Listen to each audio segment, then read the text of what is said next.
दिखते ही मार डालो। हत्वत एताताइना, देख के मार डालो। तो हनुमान जी को तो फिर ऐसे ही सजा मिलनी चाहिए, लेकिन नहीं। जब वापिस आए सिया जी का संदेश लेकर के, पर उपकार करूं का तोरा, सन्मुख होत सकत न मन मोरा। मेरा मन तुम्हारे सन्मुख खड़े होने की समर्थता नहीं मिल रही, मैं तुम्हारा परोपकार क्या करूं। भगवान ये कह करके उनको आलिंगन करते। अरे रावण कोई साधारण व्यक्ति है? साधारण तो नहीं है। रावण कोई मामूली आदमी है, चारों वेदों का ज्ञाता। उस समय सृष्टि में, हमारी इस पृथ्वी पे मनुष्य रूप से कोई इतना बड़ा विद्वान नहीं था। क्यों जी? वशिष्ठ ऋषि इत्यादि, विश्वामित्र इत्यादि क्या बड़े ऋषिगण नहीं थे? आप ऐसे करके उनको इतना महान बोल देंगे? कहते लेकिन वो बहुत दूर थे। इस रण क्षेत्र में जाने के लिए वहां से वहां भगवान ने पूछा कि ऐसे शिव को जो निर्विघ्न कर सके सारी क्रियाओं को, कौन बुला सकता है? कहते वैसे तो हम सब विष्णु भक्त हैं, लेकिन अगर शिव भक्तों में श्रेष्ठ देखा जाए तो इस वक्त शिव भक्त श्रेष्ठ जो है रावण है। तो भगवान ने कहा उसी को बुलाओ। उसको बुलाया, रामेश्वर की स्थापना की रावण ने आके अपने मरने के लिए। लेकिन वहां कितना निष्कपट है रावण, सोचो, कल्पना करके देखो कितना निष्कपट है। कि आया और जानते हो सीता को साथ लेके आया, सीता को साथ लेके आया कि वह सापत्निक होगा। सीता को बिठाया और सुन भाई जजमान, एक बात, सीता मेरे कब्जे में। भगवान ने ऐसा नहीं कि तू वहीं ले मार इसको रख लो सीता घर में, ऐसा नहीं किया। भगवान भी मर्यादा में है, और कितना परम भक्त होगा रावण, वो भी मर्यादा में है। सीता को लाया, चुपचाप बैठ, चुपचाप मेरे साथ चल। भगवान ने सीता को देखा भी नहीं, सारी क्रियाएं की, लेकिन विचार कीजिए हनुमान जी महाराज, उन्होंने उस रावण की सारी लंका को जला दिया जो इतना निष्कपट था। मानेंगे कि नहीं आप? इस दृष्टि से तो निष्कपट ही है भाई। उसकी उनकी जिनको हरण करके गया उन्हीं को लाके पूजा करवा रहा है और अपनी मृत्यु का सामान तैयार करा रहा है। निष्कपट नहीं कहोगे उसको? विद्वान नहीं कहोगे? हाँ जी, नहीं कहोगे? बिल्कुल कहोगे। कैसे विरोधाभास है? ये निष्कपट है। रावण भी तो आतताई था हमारे। उसका कौन सा आतताई वाला काम है बताओ? तो ये आतताई कैसे हो गया? वो सुंदर उसके रूप पे मोहित हो गया, दूसरों की पत्नी को हरण करे। ये तो क्या बात है? दूसरे की पत्नी को जला डाले, उसके गर्भ को मारा डाले, आतताई तो उसे कहते हैं।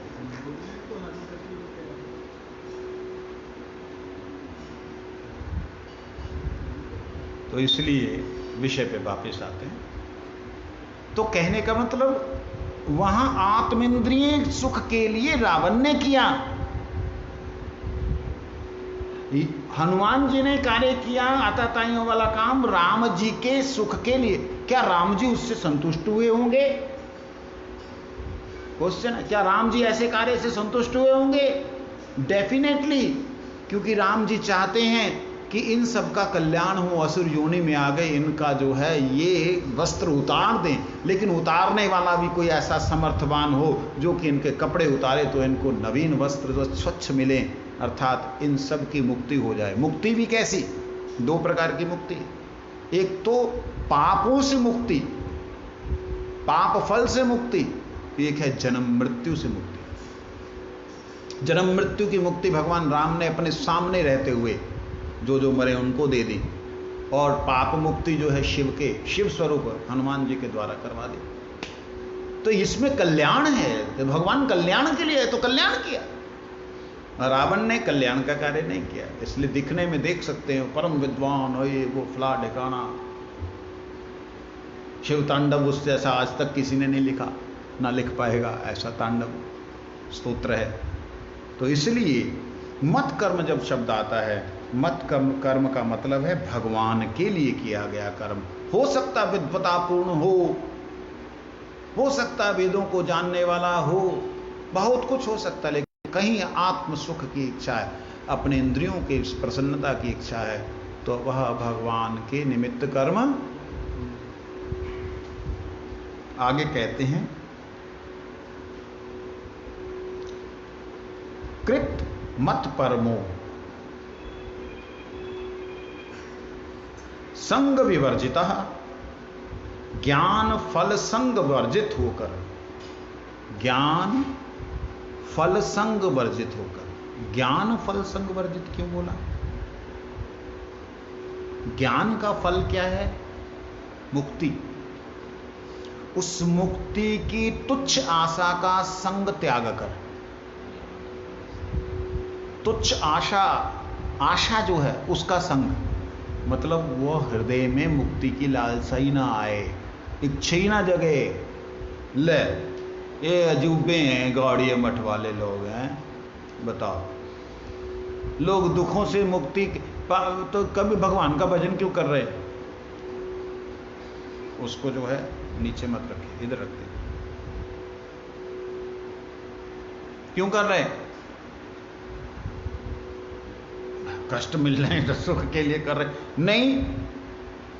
शुद्ध गौड़ीय वैष्णवों का यह सिद्धांत नहीं कि हम अपने सुख के लिए भगवान का भजन कर रहे हैं, हमें कष्ट मिल रहे हैं इसके लिए भगवान का भजन कर रहे हैं, इसलिए नहीं। जो शुद्ध गौड़ीय हैं, हम तो अभी नवीन हैं, नए हैं, नए खिलाड़ी हैं, नए रंग रूट भरते हुए हैं। जो शुद्ध भक्त हैं वो तो कहते हैं कीट जन्म हो यथा तुया दास, बहिर्मुख ब्रह्म जन्मे नहीं मोराश। कीड़ा भी हूं मैं, आपका दास रहूं। अरे कीड़े में दास कैसे हो सकते हो भाई? कीड़ा क्या दासता करेगा? कीड़ा क्या सेवा करेगा? कहते प्रभु वो मधुमक्खी कीड़ा ही तो है जो मधु इकट्ठा करती है, वो भंवरा कीड़ा ही तो है जो प्रभु आपके गुन गुन गुन गुन गुन गुन गाता गाता गाता गाता फूलों को खोलता है, उनके रसों का वर्धन करता है। हे प्रभु वो कीड़े ही तो हैं जो कि आपके लिए भोजन जो तैयार करने के लिए पेड़ पौधे होते हैं उनको बढ़ाते हैं। हे प्रभु कीट जन्म हो यथा तुया दास, आपकी कहीं सेवा मिल जाए। भाई मेरी सेवा कीड़े जन्म में क्यों चाहते हो? कहते निज कर्म गुण दोष जे जे जन्म पाए।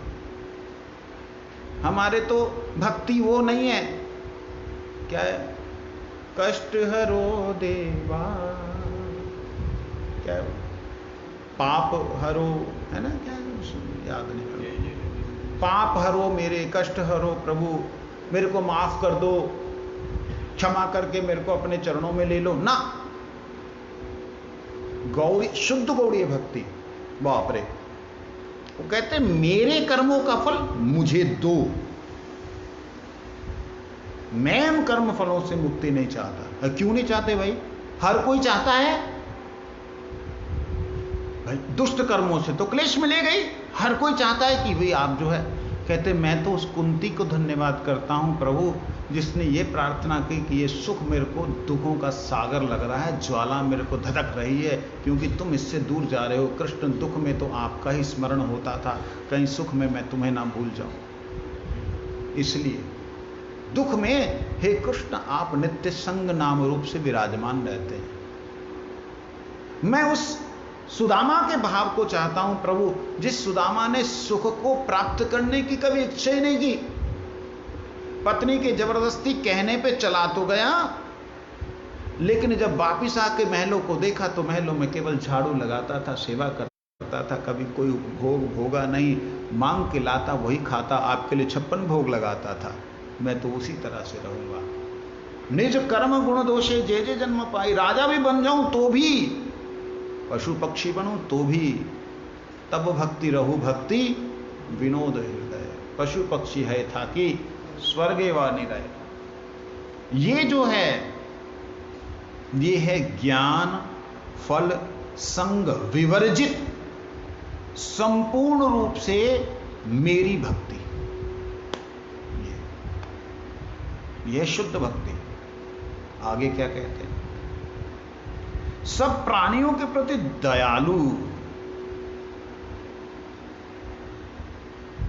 वही जो दयालु होते हैं वही मेरे सर्वोत्तम श्री कृष्ण स्वरूप को प्राप्त होते हैं। माम एति, माम इति,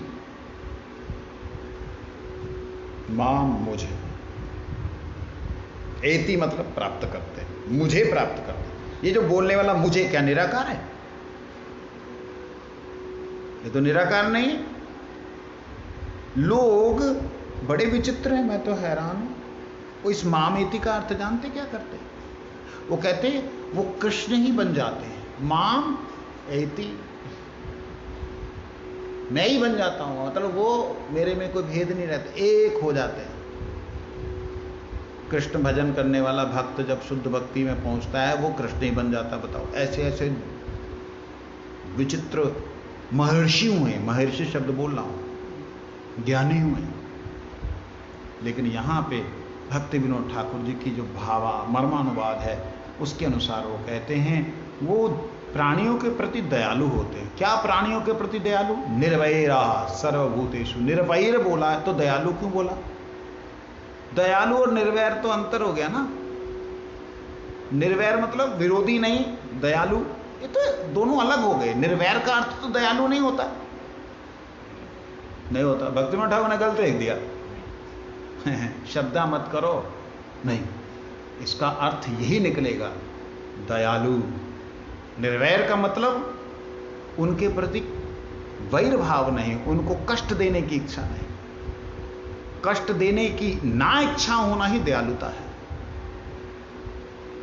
क्या कष्ट? कर्म का उपदेश, ज्ञान का उपदेश, योग का उपदेश, भुक्ति मुक्ति का उपदेश। प्रभुपाद कहते कर्म ज्ञान योग का उपदेश ही वास्तविकता में जीव हिंसा है। भक्ति प्रभुपाद जी की व्याख्या। तो वो हिंसा, वो वैर, वैर नहीं होना मतलब दयालुता। दयालु वैर का ऑपोजिट है, समझे नहीं? निर्वैर बोला तो मतलब दयालु। अब समझ में आ गया? भक्ति विनोद ठाकुर कहते दयालु। दयालु का मतलब जिनके हृदय में दया है। दया कहां होती है? दया दीन को देख करके होती है। दया कृष्ण पे नहीं हो सकती, दया माता पिता पे नहीं हो सकती, दया अपने से बड़े पे नहीं हो सकती है। दया दीन पे होती है। करुणा करुण व्यक्ति की कारुण्य अवस्था को देख करके होती है। तो इसलिए जीवे दया कृष्ण नाम सर्वधर्म सार, इस बात को स्थापन किया यहां भक्ति विनोद ठाकुर जी ने इस श्लोक के माध्यम से। कहते ऐसा व्यक्ति जो है वो आखिर में मेरे को प्राप्त करता है। मेरा बोलने का मतलब यहां कौन है? चतुर्भुजधारी है या मुरलीधारी है? कौन है? तो अब चतुर्भुजधारी को प्राप्त करेगा भक्तों, किसको करेगा? चतुर्भुज भी मुरलीधर है, मुरलीधर भी चतुर्भुज है। ठीक वैसे ही जैसे कोर्ट में बैठा हुआ राजा, राजा है, शासन करता है, वही घर में आके कमीज खोल करके अपनी पत्नी से बोलता है ला कुछ खाने को दे दे। वही कोर्ट में बैठा हुआ जो राजा बन गया वही घर में आके कोट उतार करके बाप बन जाता है, बेटा आजा बैठ है? और वही बेटा कोर्ट में जाकर के बोलेगा जस्ट मिलॉर्ड, मिलॉर्ड तो ये विष्णु स्वरूप जो है भगवान का ऐश्वर्यमय रूप है, लेकिन भगवान ने अपनी छाती पे हाथ रख के कहा, अर्थात इसके भीतर जो मैं बैठा हूं वो कृष्ण स्वरूप जो है उसे तू प्राप्त होएगा। जब भगवान ने ऐसे कहा ना मेरे को, तो यहां का मतलब अंदर जो है वो, बाहर ऐश्वर्य तू देख रहा है क्योंकि मैं इस वक्त ऐश्वर्य मूर्ति में हूं, लेकिन भीतर की बात की मतलब माम, क्या कहते हैं इस वंश कल्पतरुष कृपा सिंधु पतितानां पावनं वैष्णवेभ्यो यं ब्रह्म वेदांत विदो वदन्ति परे प्रधानं पुरुषं तथाहन्न विश्वोद्गते कारणं विश्वरं वा तस्मै नमो विघ्न विनाशाय तस्मै नमो विघ्न विनाशाय। ओम शांति शांति शांति। ओम राधा राशेश्वरी रम्या कृष्ण मंत्राधिदेवता सर्वाद्या सर्ववन्द्या च वृंदावन विहारिणी वृंदाराध्या रमा शेष गोपी मंडल पूजिता सत्या सत्य परा सत्य भामा श्री कृष्ण वल्लभा वृषभानुसुता गोपी मूल प्रकृतिरीश्वरी गांधर्वा श्री राधिका रम्या रुक्मणी परमेश्वरी परतरा पूर्णा पूर्णचंद्राणि भानना भुक्ति मुक्ति प्रदा नित्यं भवव्याधि विनाशनी। ऋग्वेद की हम राधा उपनिषद का दर्शन और पाठ कर रहे हैं। ऋग्वेद में ये राधा रानी की स्तुति 28 नामों से की है ब्रह्मा जी ने।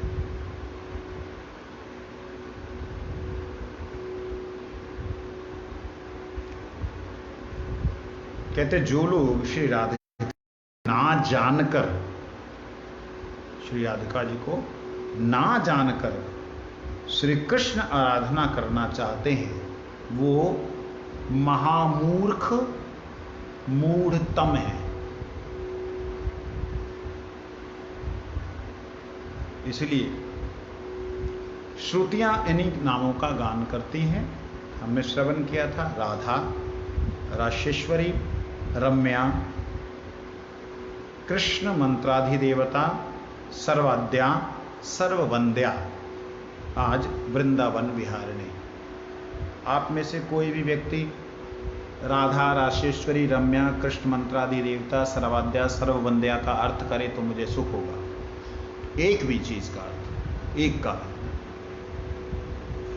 किसका करना चाहेंगे आप?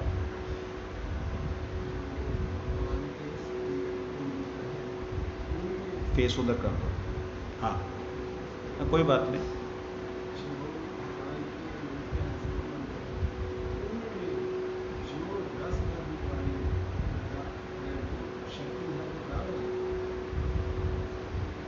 मंत्राधिदेवता, मैंने जो बोला था वो बताओ।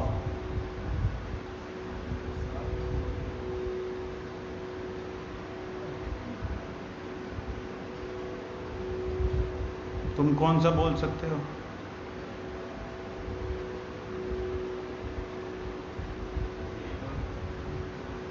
हाँ बोलो।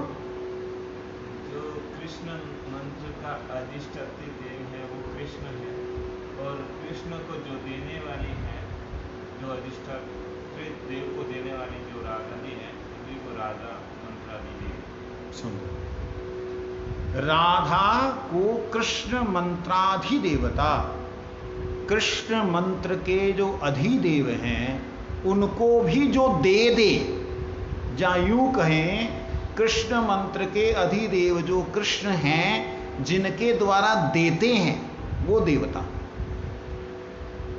देने वाली शक्ति वो देवता। आगे कहते हैं वृंदावन विहारिणी। वृंदावन वृंदा देवी, जिनको हम तुलसी महारानी कहते हैं, ये स्वयं श्री राधा का ही स्वरूप है। परंतु मूल रूप से वृंदावन जो है, नित्य गोलोक धाम वृंदावन, वो बलदेव स्वरूप है।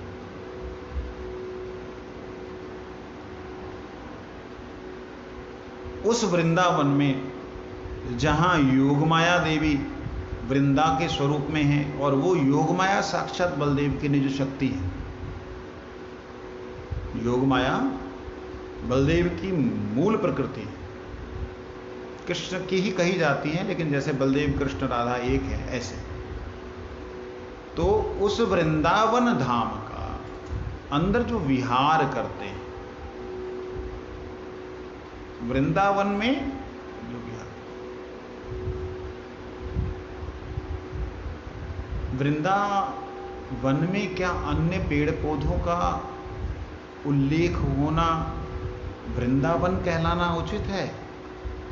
वृंदावन तो तुलसी जी का वन, वही होना चाहिए।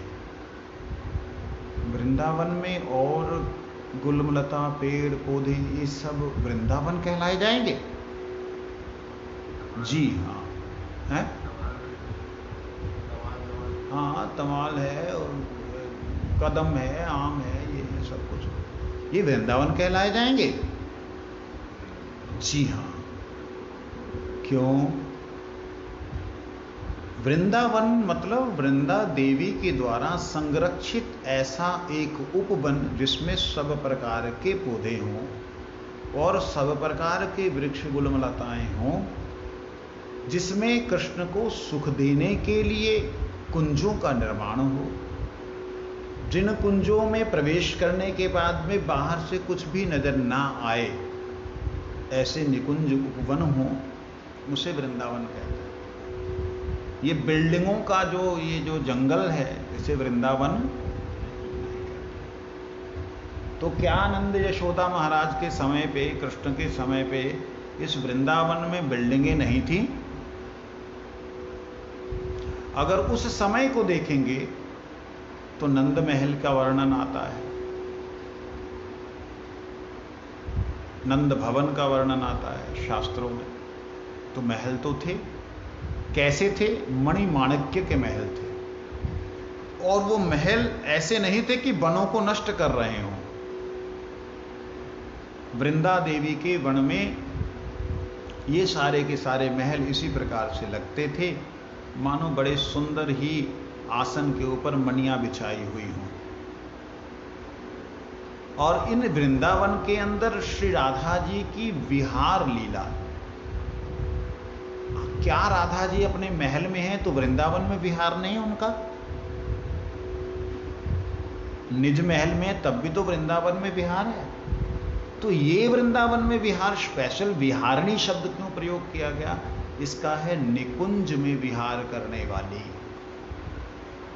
वन में विहार करने वाली, महलों में विहार करने वाली तो ऐश्वर्यशाली है। यहां वृंदावन विहारिणी शब्द आने से वन विहारिणी है, अर्थात वन की अधिष्ठात्री वृंदा देवी की सुख के लिए उनके साथ श्याम सुंदर को लेकर के जो विहार करती हैं, विहार मतलब विचरण करती हैं, लीला करती हैं, उठती बैठती खाती पीती, वो सारी के सारे वृंदावन विहारिणी लीला है।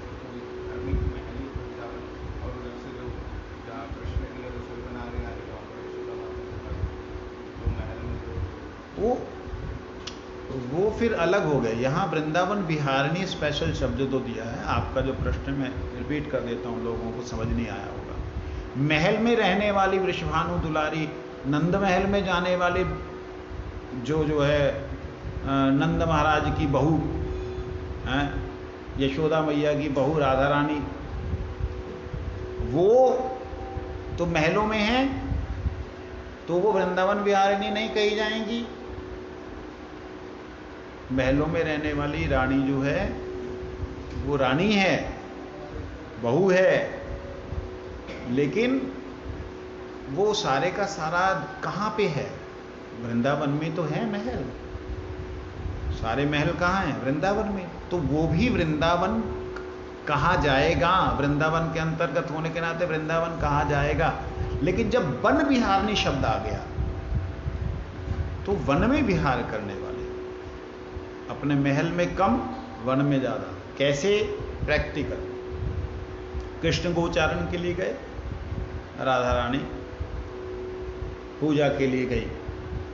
कृष्ण आए रात्रि में, ठाकुर जी की निकुंज लीला की लीला। दिन में तो राधा रानी भी कुंज में है, रात को तो कुंज में। इसलिए उनके लिए स्पेशली वृंदावन विहारिणी शब्द का प्रयोग श्रुतियों ने किया है। वृंद्या आराध्या, वृंदा आराध्या, योग माया वृंदा देवी भी जिनकी आराधना करती हों। आराध्या बोलने का मतलब जिनकी आराधना की जाती है उनके अनुसार व्यवस्थाओं का निर्माण करना, उनके अनुसार व्यवस्थाएं बनाना। मानो श्याम सुंदर आए नहीं और श्री राधा रानी को उनकी अपेक्षा है आ जाएं, लेकिन संकेत कहां से मिलेगा? तो वृंदा देवी अपने आराधना के कारण से उनको सुख देने के लिए मयूरों को, पक्षियों को एकदम तैयार रखती हैं। कृष्ण को देखते ही तुम कूक मारोगे, उसके बाद तुम्हारी, फिर कोयल की, फिर उसकी। ये जो चहचकाना जो है, ये राधा रानी को आनंद देने की जो क्रिया है, यही वृंदा देवी की राधा रानी के प्रति आराधना है। कुंजभंग लीला जैसे है ना, ऐसे कृष्ण आगमन की लीला भी है। अभी वैसे भी कृष्ण के आगमन का समय हो गया है, गोधूली का समय है। आइए ठाकुर जी की आरती के अंदर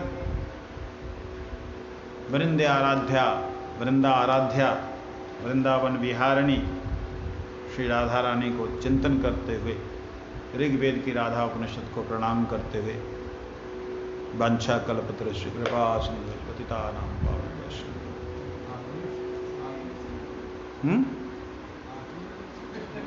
हाँ?